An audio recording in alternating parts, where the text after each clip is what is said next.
Alright, folks, thank you once again to Jade for coming in and giving her thoughts and memories and emotions on Eddie. The last person I'm going to bring in at this time needs no introduction. He is my Dad's on Wrestling co-host, the host of After the Bell, co-host of Ringside Insanity. Just get your ass in here. I'm not even going to say your name, seriously. Freaking try to milk the grand entrance for all it's worth. Right. The bottom line is I got too much shit to do on this channel. I got 3 shows going. The man who, without him, this channel probably would have already done died. That's very nice to say. I'm already teared up as enough. Now, I don't. You have to pop that, because seriously, I'm crying up as it is. I'm sitting here running camera for the rest of y'all during the rest of y'all segments. Jade got me crying. It's like Dolph Ziggler. How do you follow that? Fuck. You know, what is there to say? You know, she told the story of waking up, and you know, I told her, because it wasn't even a nap. It was when we first woke up in the morning that Sunday. It was exactly the 6 years ago today, because it was a Sunday. Mm-hmm. That's part of why we're doing this, is because it is 6 years to the day. Exactly. But there's so much good stuff before that. You know, you talked about the night after WrestleMania 2000, your first WWF live event and ever, right? Yeah. Yeah. I was at WrestleMania the night before, not to rub it in your poor face, but I was at WrestleMania and watched the craziness of the 6-person tag match, including Chyna's wardrobe malfunction, which Eddie just took in stride like he always does. I was supposed to be at the Cow Palace when he won this. The plans fell through. See, that's another memory I didn't get to touch on. I'll touch on after you go through yours. That's cool. You know, Eddie, like Jade said, Eddie was something special. Eddie touched so many lives. Eddie, influenced so many people in this business, and everybody in this business, couldn't help but love Eddie Guerrero once he found his way to redemption. Because there were times, I've read his book, I've read other people's stories and everything, that he was not a good person to be around. But he found his way back, and it's one of those things where you look up in the sky every now and then and you go, why him? Yeah. Why one of the good guys? Mm-hmm. And if it's your time, it's your time, I suppose. But Eddie had found his way back to redemption. Eddie had cleansed his soul, cleansed his body for over 4 years. Mm-hmm. And it's heartbreaking.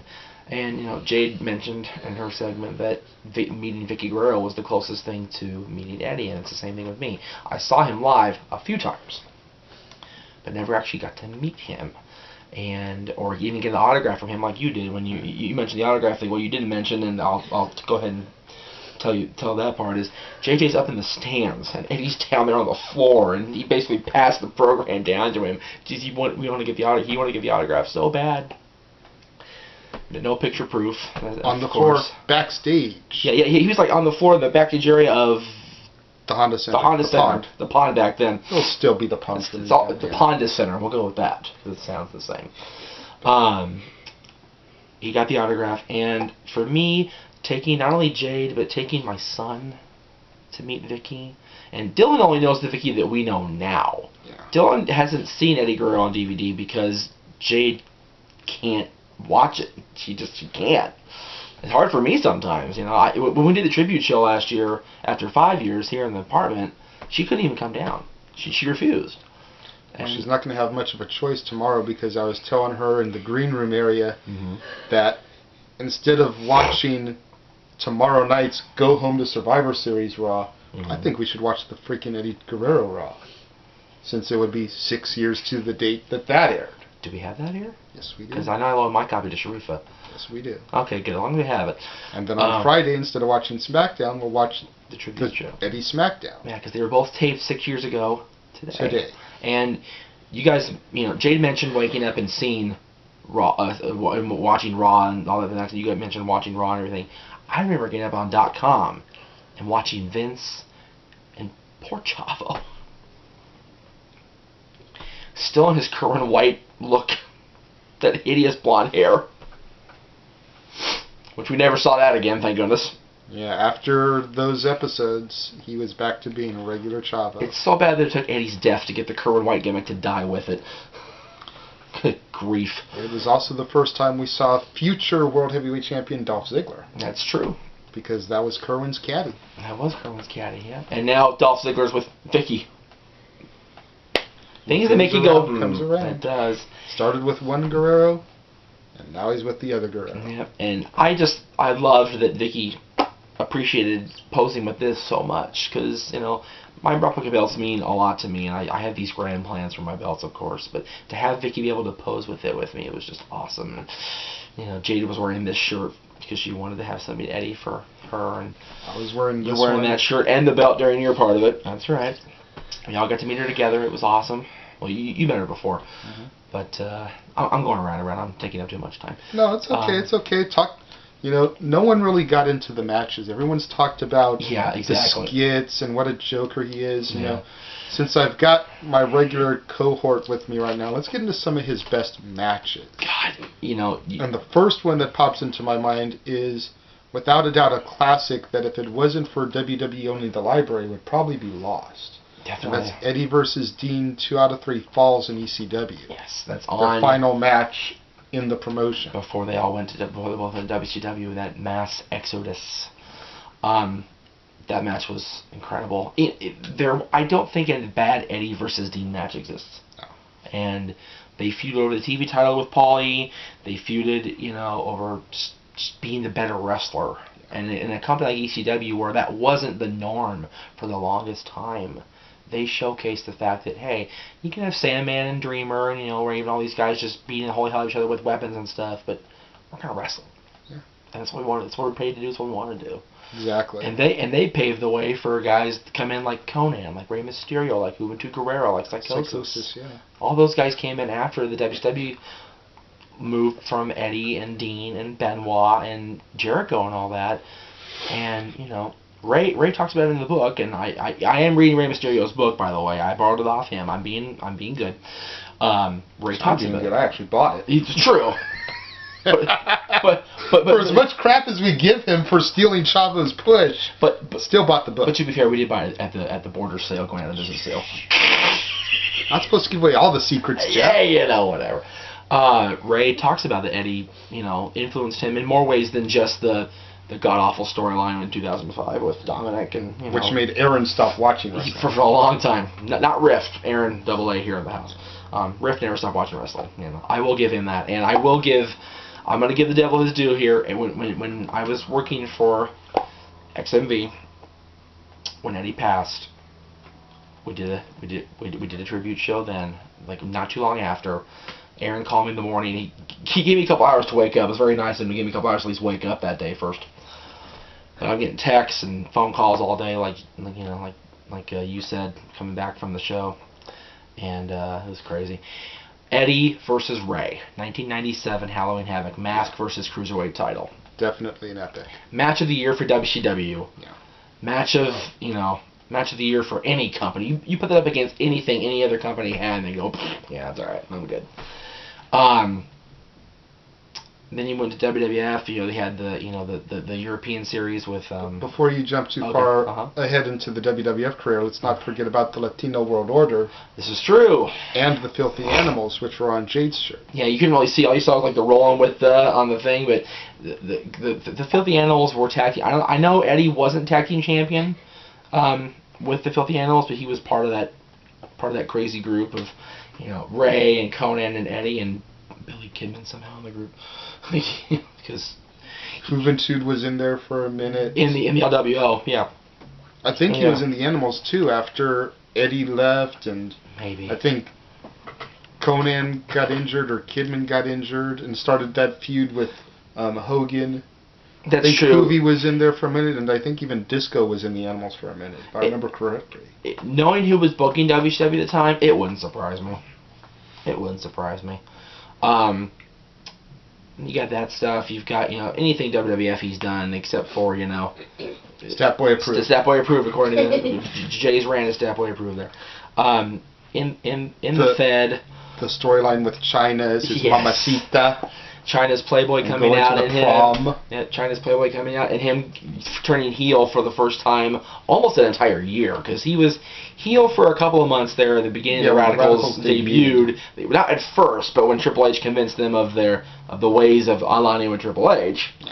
But then he was face for a long time, and just, let's touch real quick on Eddie's first WWF match. He went for that frog splash and freaking broke his arm. Yep, there was supposed to be a big thing where the Animals, good lord, the Radicals were going to be face for a while. Yeah. And Eddie just broke his arm like on a frog splash. Like, how did? Fuck. Was it on Billy Gunn? I think so. I know it was a member of DX.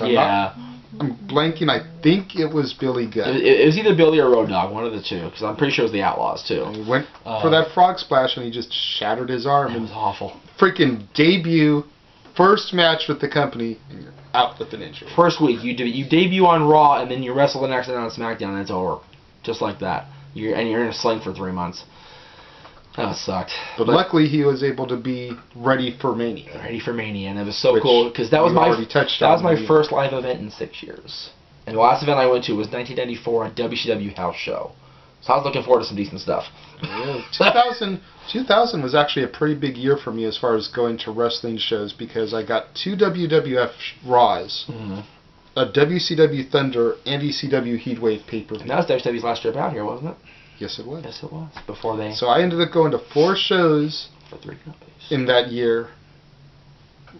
And they were all, my first WWF show, my only WCW show, my only ECW show, and then I got another Raw towards the end of the year because it was Stat Boy's birthday. Yeah, there you go. It was the Outlaws. It was the Outlaws. Very good. See? Hot damn. Stat Boy approved. 2 for 2, Jay. 2 for 2. Woohoo! All right. My shitty memory's getting better. Yeah. So. What did I just say? I have no idea. Fuck. There it goes again. Shit.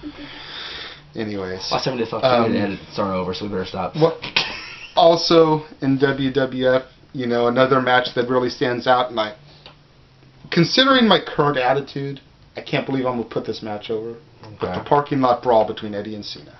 That was fucking awesome. I will definitely give you that 100%. But you skipped ahead of where I was going. How about the feud with Rob over the IC title? There was a feud with Rob? Does Rob remember that? Yes. I'm kidding. Obviously, yeah, the RVD Eddie, the ladder match where the fan jumped in the ring, pushed the ladder over, and then proceeded to get stomped by Eddie as a result. But of course, that scene along with the entire Chris Benoit catalog doesn't exist on DVD anymore. That's right. They edited that shit out, which pissed me off. That was funny. It's one thing to edit Benoit out because whatever, but to edit out the fan jumping in, that shit's awesome. It's funny. The funny thing is, they used to show a clip of Benoit in the crowd when that segment happened. It was like the fan jumped in the ring, and instead of showing all that, they cut to a shot of Benoit in the crowd who was sitting there watching the match because they were like getting ready to bring him back, or they were in Edmonton. I forget the situation. Yeah, it's like, what the fuck he was either out on injury getting ready to come back, he's injured, or they were in his hometown, or whatever it was, but they cut to him in the crowd, and now, he doesn't exist anymore, so maybe they'll actually take the option of showing the fan run in. Maybe. If they do that edit DVD, which if they do, I don't know, I can sit through another one. It's so sad. Fuck. The feud with Rob, the feud with Cena over the U.S. Championship, Los Guerreros coming back together, Chavo was hurt and then he came back. Los Guerreros winning the tag titles at Survivor Series. Yes. 9 years ago. Fucking awesome. At MSG. There you go. And where are we going to be for Survivor Series this year? Well, I'm going to be right here. But well, where's WWE going to be? MSG. There you go. Yeah. I'm sitting on my ass on the couch. I'm not with the rest of y'all. I'm not going nowhere. You had that. You had, of course, going into 2003, 2004, the feud with, not the feud, but like the lead into Brock. Yeah. And the WWE Championship win. Like I said, it's supposed to be there. Damn it. Let me go ahead and get into that story real quick, since we went back to the Cow Palace there. Yes. Again, it's amazing how some of this stuff all ties into each other, because 2 years after the fan autograph signing convention, whatever it is you want to call it, that I went to when I was coming back and found out about Eddie's death, 2 years later I went up to Frisco to an event called Wrestle Fan Fest, which was being held at the Cow Palace. And a lot of fans and critics refer to this as the Frisco fiasco now because a lot of talent didn't get paid. Some talents gift out on the fans as a result of it. But they actually had matches take place in the Cow Palace as part of the supplement to this big event. And during one of the times where there were no matches, I just walked into the Cow Palace there and stood at like the middle of one of the stairwells. And I don't really believe in spirits or anything, but I got goosebumps because I could feel the energy in that place. Yeah. Think about how much history was there. Not only did Eddie win the championship, all the WCW Super Bowls that were there, which I'm sure he was a part of. I don't have it in front of me, but he was a part of. It's okay. Don't worry about it. It's okay, Steph. It's all right. Calm down back there. It's okay. Super Bowl was there for many years. It was like their version of home. It was like their version of MGM holding the Halloween Havoc pay-per-views. So just so much stuff before. Oh my God! Back in the early days of wrestling, all the crazy stuff there.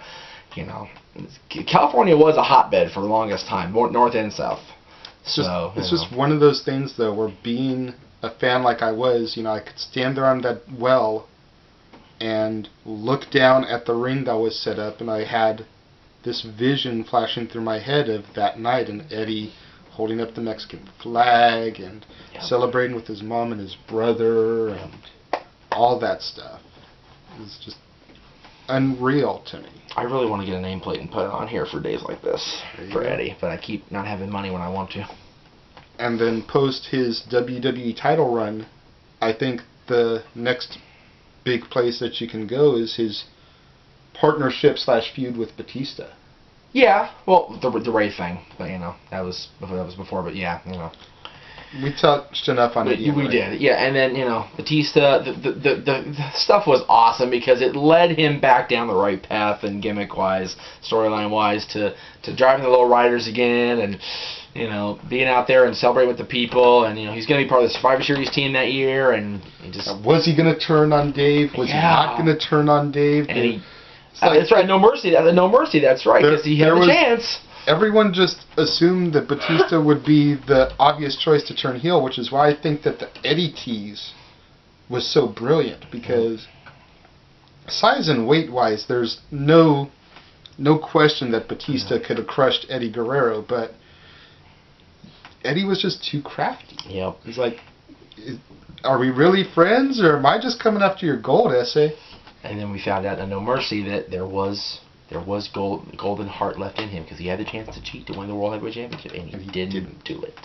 Which brings us to the night that he passed. Well, actually, which brings us to after the No Mercy and the 75th birthday. Oh, okay. I think that's what I think he knew a cake was coming. He's like, I'm not going to hit him with the chair. He's going to bring me a cake. I'm going to be good. I'm going to get me some cake. And then the night of his passing, where all the reports and rumors say that he was supposed to get the strap off of Batista that night. Yeah, I think he was supposed to become champion again. Which is why the whole Ray thing just digs up in my craws. Let's not get into that too much. I know. We're trying to keep positive. Everyone knows our feelings on Ray's push, and we already let a couple of bad words slip out. It's supposed to be a pretty good PG show this one. I know. It's our fault. We don't want to get too nasty rolling on the Rey Mysterio thing, but if you don't know our feelings, I'm going to sum it up very simply. Rey stole Chavo's push. Yep. If anybody was going to get that push on the heels of Eddie's passing, it should have been Chavo. Agreed. But whether he has the skill or the charisma or the personality should have been irrelevant. If they were going to put a strap around the waist of somebody in memory of Eddie, it should have been Chavo. Yep, definitely. But, hindsight being 2020, the fans... I'm starting to come around on Ray, to be honest with you. The fans love Ray, the kids definitely love Ray. So, for... My son loves Ray, thank you. Digs Ray the most, and it's hard to hate on him, but it just kind of it's really like It's not even that it's really hate; it's just animosity that the wrong guy got the push. Exactly. Knowing that he was going to be champion, it was like, okay. So all right. So we've rambled for a minute, but if you want to go ahead and wrap it up, by all means. I hope y'all have enjoyed this impromptu tribute to Eddie Guerrero. Long I want to thank Stat Boy. I want to thank Jade. I want to thank Bruce for stopping in. And I'd like to thank Jeff for sitting down with me and giving their thoughts, their feelings, their memories, and any moments, matches, and the whole 9 yards.